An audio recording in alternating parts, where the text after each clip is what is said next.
حضرت بایزید بستامی کہتے ہیں کہ میں نے اپنی ماں کے آگے ہاتھ جوڑے، میں نے کہا امی تجھے راضی کروں یا رب کو راضی کروں؟ تو اپنے حق مجھے معاف کر دے، اللہ کو میں راضی کر لیتا ہوں۔ ماں نے کہا جاؤ پتر میں اجازت دیتی ہوں۔ گئے جنگلوں میں ذکر و فکر میں لگے رہے، تنہائی میں اس کو یاد کرتے رہے، دن رات ذکر کے چراغ روشن رکھے۔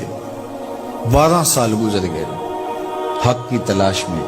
ایک دن واپس بستام کے قریب سے گزر رہے تھے، خیال آیا چلتے چلتے ماں کو سلام کر جاؤں۔ دروازے کو دستک دینے لگے تو اس خیال نے ہاتھ روک لیا کہ ساری زندگی ماں کو سکھ تو دیا کوئی نہیں، اب دکھ بھی کیوں دینے لگے ہو؟ رات کا ایک پہر بیت گیا ہے، سردیوں کی لمبی رات ہے، ماں بستر میں لیٹی ہوگی، تیرے لیے اٹھے گی، دروازہ کھولے گی۔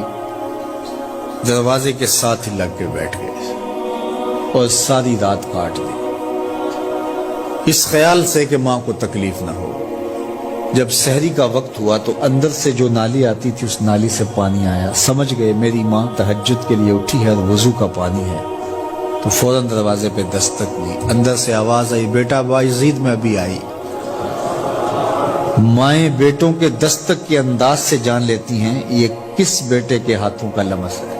12 سال کے بعد آئے، دستک دی، کہا بیٹا بایزید میں ابھی آئی۔ ماں کی تو نگاہیں ہی دروازے پہ رہتی ہیں۔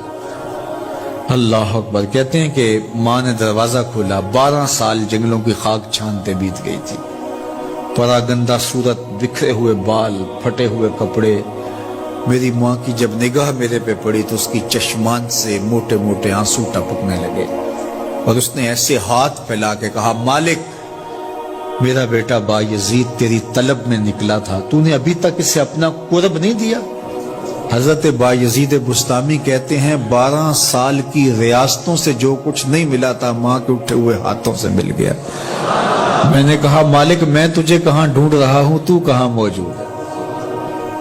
تو ماں باپ کی رضا اللہ کی رضا کا دروازہ کھولتی ہے۔ جن لوگوں کے ماں باپ ناراض ہیں اور وہ جا کے پیر صاحب کی خدمت کرتے ہیں اور میاں ماں کے قدم چومو، باپ کی ٹانگیں دباؤ، ان کی خدمت کرو، تمہارے پہلے مرشد وہ ہیں، ان کو راضی کرو، پھر کسی شیخ کامل کی صحبت میں آنا، دیکھو کیسے دل کی بند کھڑکیاں کھلتی ہیں۔